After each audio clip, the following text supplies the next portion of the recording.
As long as we burn fossil fuels as a major source of our energy and our vehicles, and we're all getting exposed to very similar kinds of, at lower levels, not as toxic, but we're all getting exposed and it accumulates. And we're exposed to it all day, long, all year long, our entire lives, the way our society is built around fossil fuels.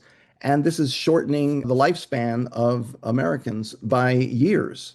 So it really is, I think, a very clear-cut way, in an extreme case, of showing the benefits of reducing fossil fuels in our air to our health and to everyone's health. And so the faster we can transition away from fossil fuels, the healthier our population will be. Hey everyone, this is Jonathan Marks from Go To Health. Welcome back. Wonderful to see you today. We're reporting today on a new study by NYU Langone Health.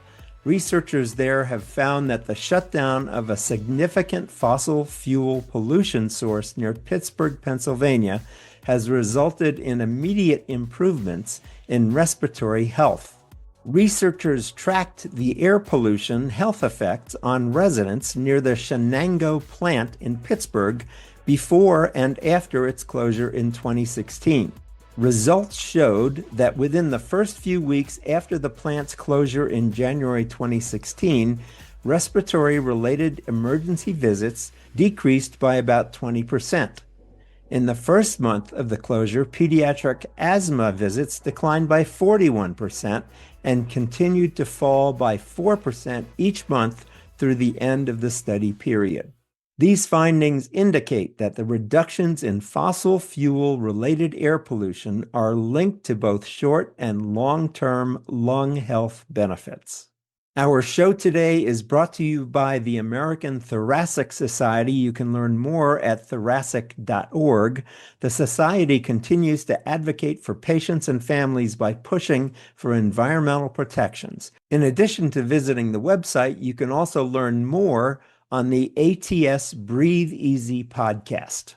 We're talking today with Professor Dr. George Thurston, who's the director of the program in exposure assessment and human health effects at the Department of Environmental Medicine at the NYU School of Medicine.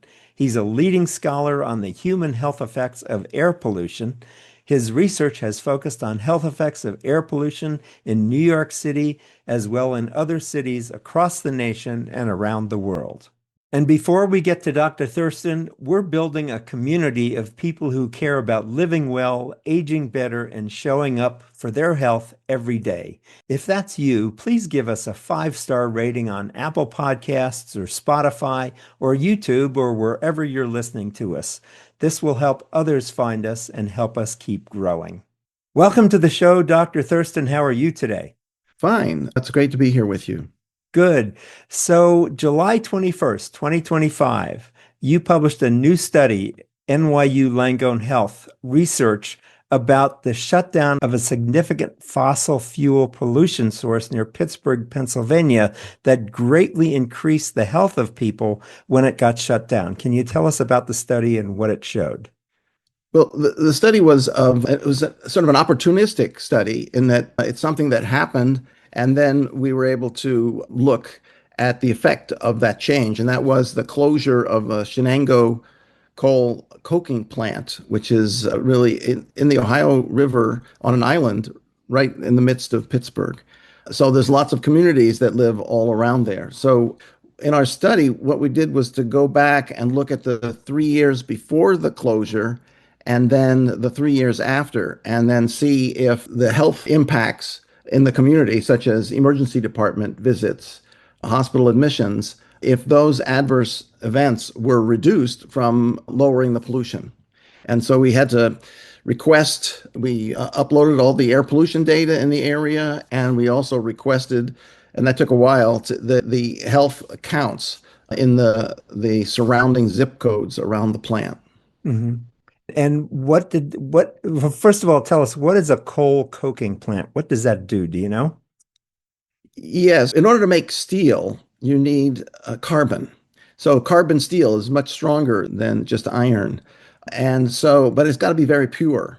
So this coal coking plant takes regular coal, a certain grade of coal actually, and but then pyrolyzes it, heats it up. Doesn't burn it, it heats it up and pyrolyzes it, which is a process that basically squeezes out all the impurities. And then what's left is pure carbon. And the concern about this is where does all those impurities go? You know, these toxic metals and organics, and they go into the air, the ambient air, and then they're breathed by the residents, especially nearby. And so that's really the problem. So as you know, they had operations before, so we were able to see the air pollution levels before the closure. And then we saw after the closure, the levels dropped immediately, especially sulfur dioxide and related pollutants. Particulate matter particles also went down.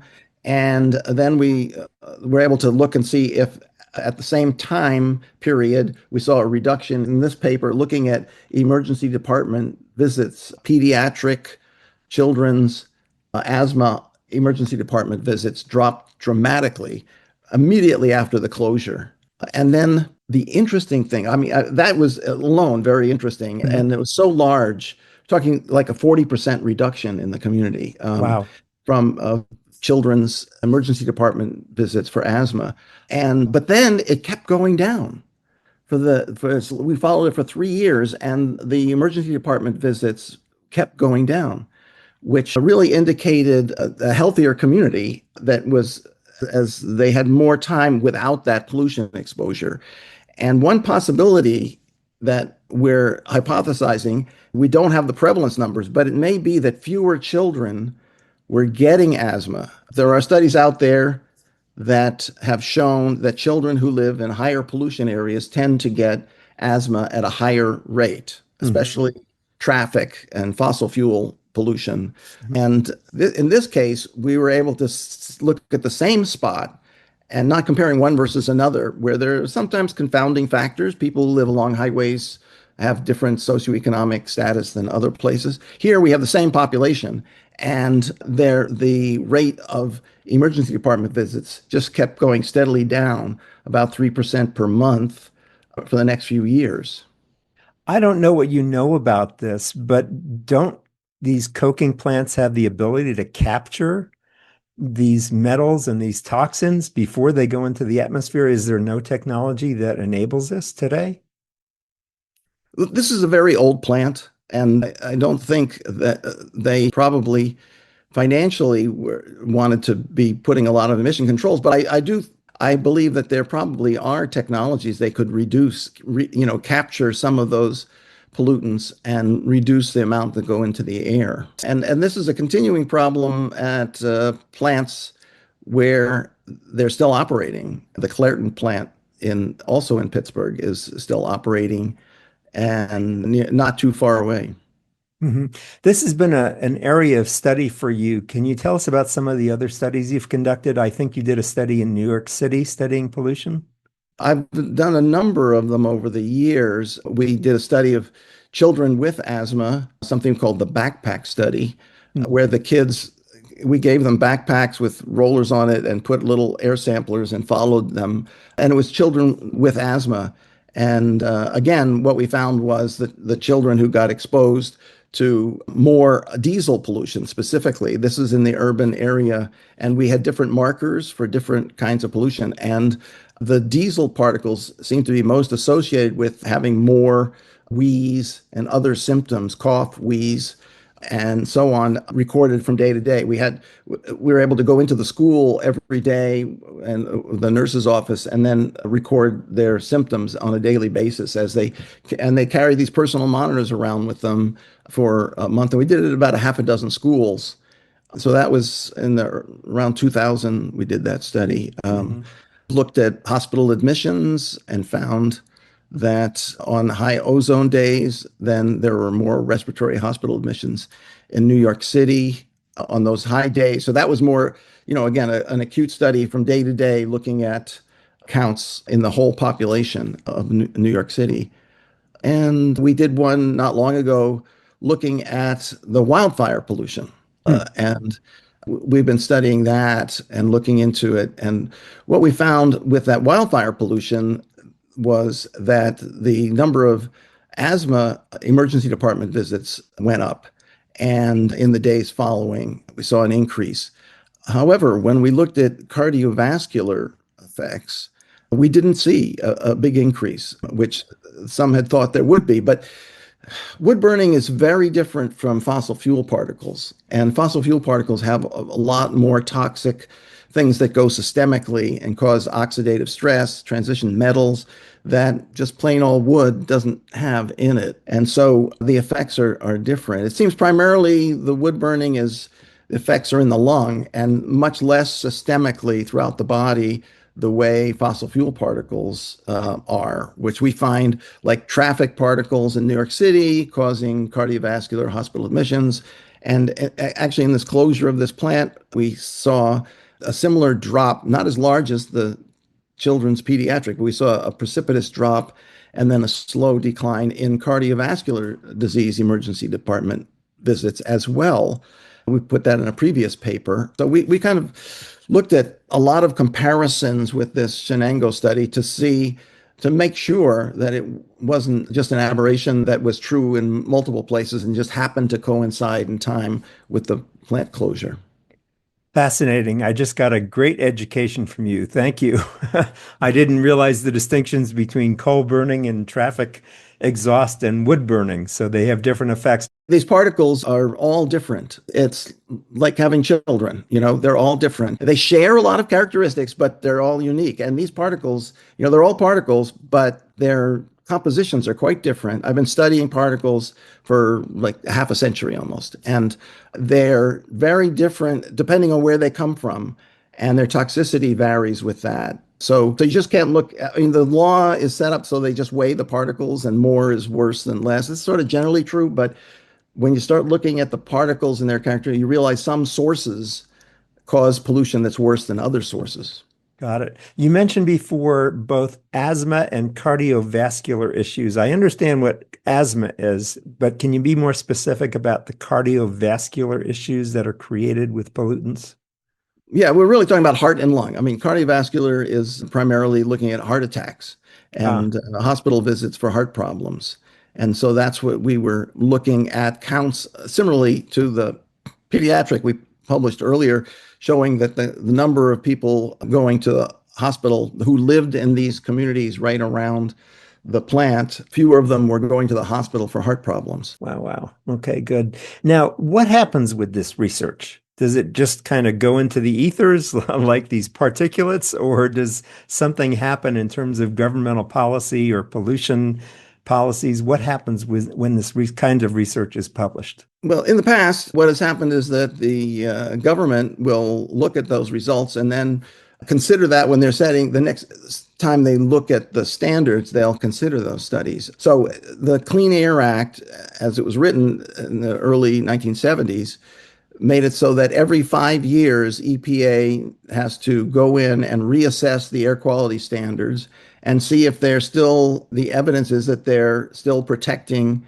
health properly and sufficiently. Not completely, because I think as long as there's pollution out there, it's going to cause adverse effects in some people. So there really is no threshold below which there are no effects. They look at the evidence and say, are we still seeing effects at those levels? And the answer so far has always been, yes, we still do. We've made a lot of progress, but we have more to do. And then usually they'll make the standard more restrictive, and then we'll have to clean up cars and things more to try and meet them. There have been occasions where they've had new studies come out, and then what the EPA said was, well, the evidence for effects that we saw in an earlier study didn't hold up. And then they've actually relaxed the standards on occasion. They did it once during the Carter administration.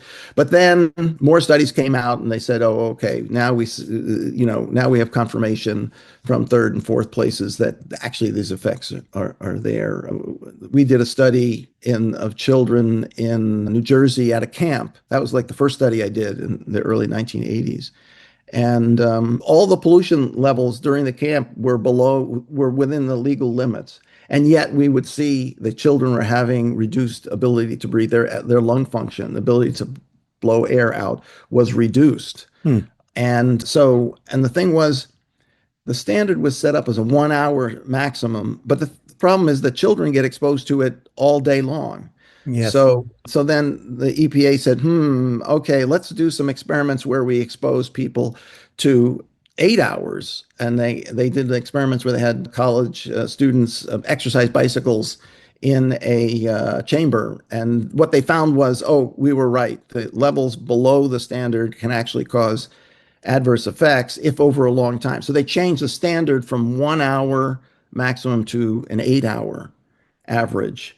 And a lot of that came from, our epidemiology. We did a study and we found those results, and then they were confirmed.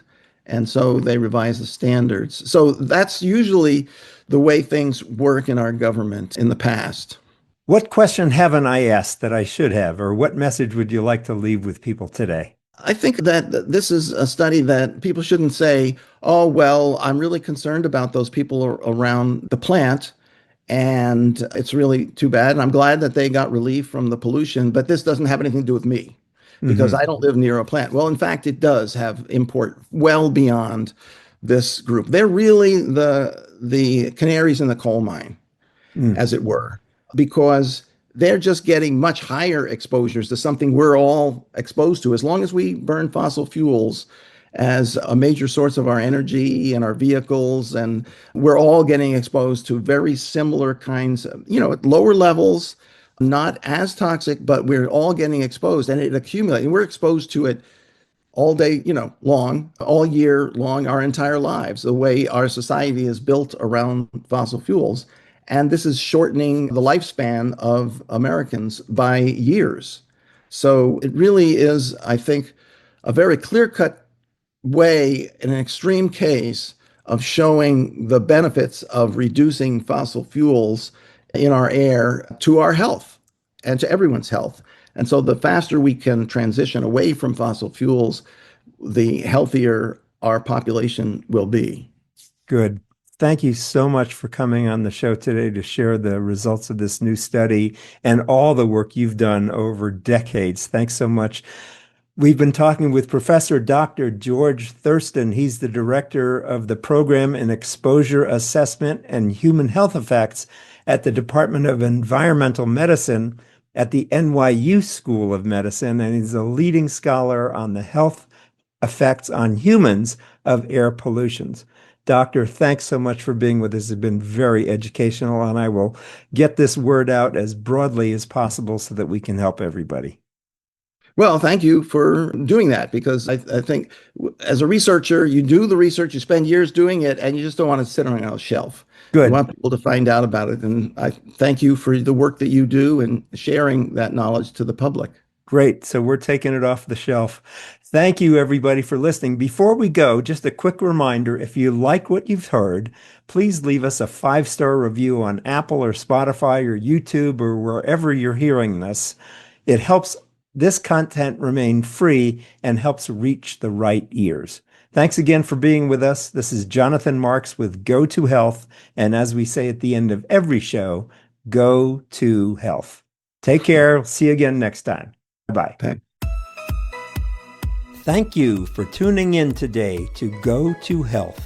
You are one of almost 10,000 people per day who enjoy the evidence-based health information offered by our guest health experts. You can watch us on our website and YouTube and listen to us on 8 podcast networks. Be sure to join Jonathan Marks in our upcoming shows each week. If you like our show, please share this episode with your friends and colleagues. You can subscribe to the show, join our email list, send us feedback, browse through the online store, and view our library of over 150 shows at gotohealthmedia.com. See you next time, and remember to elevate your life with Go to Health.